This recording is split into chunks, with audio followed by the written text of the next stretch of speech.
Sebelum saya mulai, saya ingin mengucapkan selamat pagi serta terima kasih atas kesempatan yang diberikan kepada Miss Henilia Yulita SEMMMIKOM sebagai dosen pengampu mata kuliah Etiquette and Communication Skills.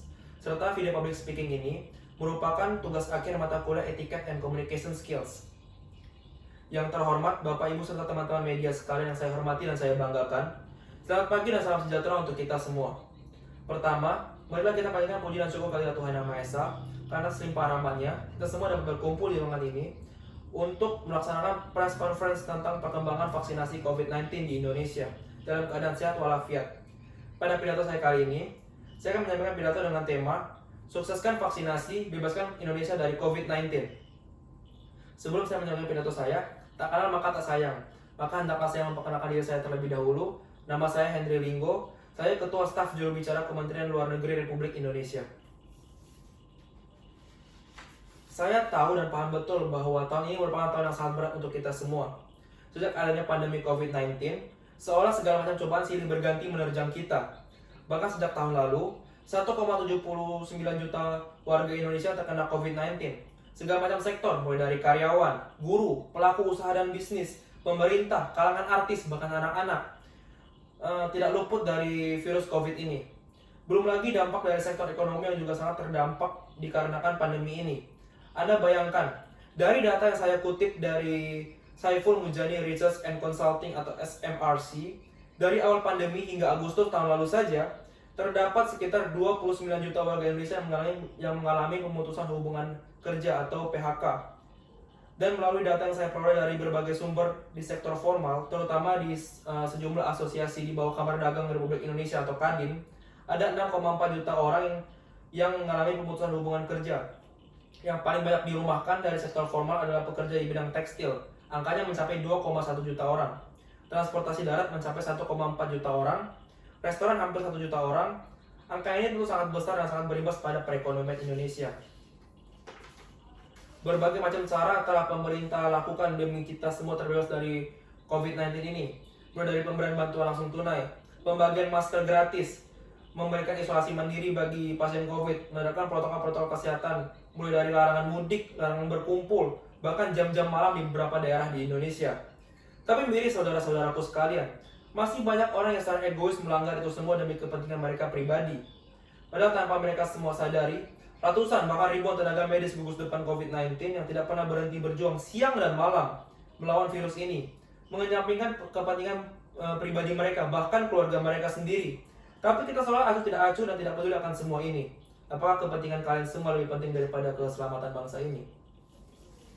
Setelah semua persoalan dan upaya pemerintah yang telah saya paparkan di atas, sekarang saya akan memberikan kabar gembira untuk kita semua. Kita semua tahu bahwa pemberian vaksin adalah mencegah penularan penyakit, terutama penyakit infeksi. Karena vaksin membuat tubuh kita mengenali bakteri atau virus yang menyebabkan penyakit sehingga dapat lebih cepat memberikan perlawanan. Oleh karena itu, vaksin sangat penting untuk memutus rantai COVID-19 ini.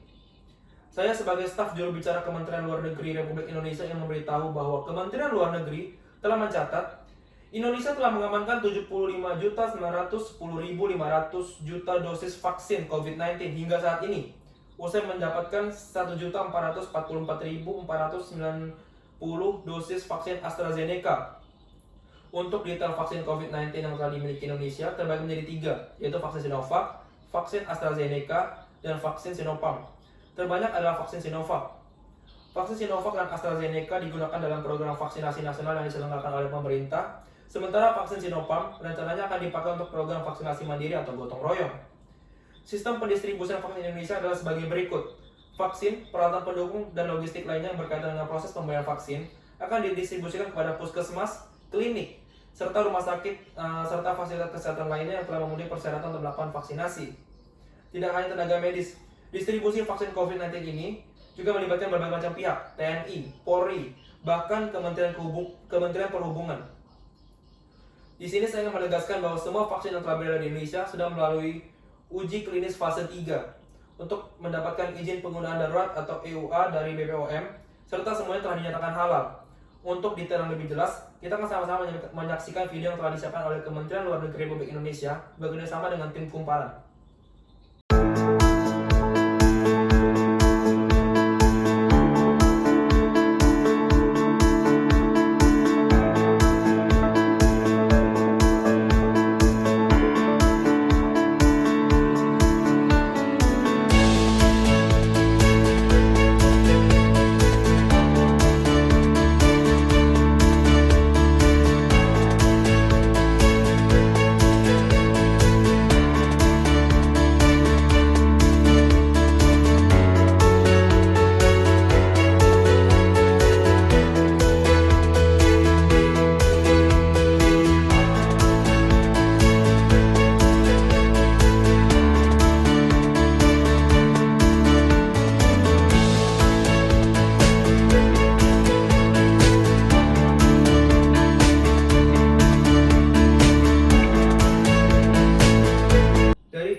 dipastikan, pasti akan muncul pertanyaan sebagai berikut.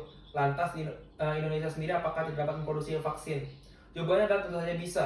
Indonesia juga mempunyai fasilitas yang berguna untuk memproduksi vaksin. Akan tetapi, dikarenakan permintaan yang banyak serta penduduk Indonesia yang tidak sedikit jumlahnya, kuantitas juga menjadi salah satu faktor yang diutamakan oleh pemerintah Indonesia.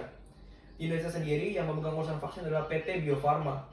Melihat bagaimana Bio Farma telah memproduksi vaksin yang telah dikirimkan lebih dari 149 negara, baik itu vaksin polio, vaksin difteri, dan vaksin BCG, ini menunjukkan kemampuan negara kita, Indonesia, dalam produksi vaksin ini sudah lama. Bio Farma sendiri telah berdiri dari sejak tahun 1890. Sudah lebih dari 100 tahun yang lalu, dan saya kira dengan kemampuan dan pengalaman yang ada, kita dapat memproduksi vaksin COVID ini.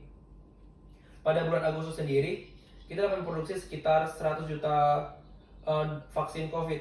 Nanti pada tahun 2020, sekitar bulan Desember, akan meningkat menjadi 250 juta vaksin.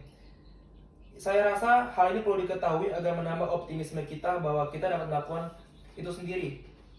Lalu akan muncul juga pertanyaan sebagai berikut. Yang produksi vaksin di Indonesia siapa saja selain PT Bio Farma?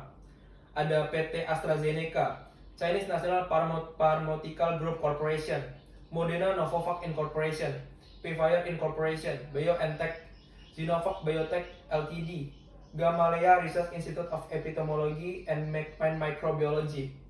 Semua lembaga yang baru saya sebutkan sudah mendapat persetujuan dari pemerintah Indonesia, serta merupakan beberapa produsen vaksin yang telah dipilih untuk memproduksi vaksin di Indonesia. Oleh karena itu, saya mewakili kementerian memberitahu bahwa vaksin yang telah beredar di Indonesia telah aman digunakan untuk seluruh rakyat Indonesia. Dalam kurun waktu 1 tahun terakhir, ekonomi Indonesia telah terkontradiksi akibat COVID-19 ini, yang menular sangat cepat dan menimbulkan banyak sekali kesakitan dan kematian. Pandemi yang berkepanjangan juga berdampak besar pada sektor ekonomi. Program vaksinasi yang telah dicanangkan dalam tahun ini diharapkan mampu menumbuhkan ekonomi Indonesia sebanyak 5% akibat hantaman pandemi ini. Secara umum, kajian ilmiah menunjukkan bahwa investasi vaksin $1 itu bisa menghasilkan keuntungan sekitar $8. Katakanlah kita belanja vaksin ini 100 triliun. Namun begitu ekonomi kita tumbuh dengan proyeksi 5%, dampaknya sudah sangat luar biasa, saudara-saudaraku sekalian. Saya harapkan semua pemangku kepentingan, pemimpin nasional maupun daerah, sama-sama memperjuangkan vaksinasi sebagai satu cara paling efektif, efisien, dan cepat untuk memulihkan kesehatan diri sekaligus menggerakkan ekonomi di masa yang akan datang. Teman-teman media dan hadirin sekalian, serta seluruh rakyat Indonesia, mari bersama-sama mensukseskan program vaksinasi yang telah diadakan pemerintah ini demi kemajuan ekonomi yang banyak dan di banyak sektor ekonomi lain yang lumpuh akibat pandemi ini. Saya ingin mengakhiri pidato saya dengan sebuah perumpamaan. Teman-teman sekalian tahu keris kan? Iya, senjata khas Indonesia itu.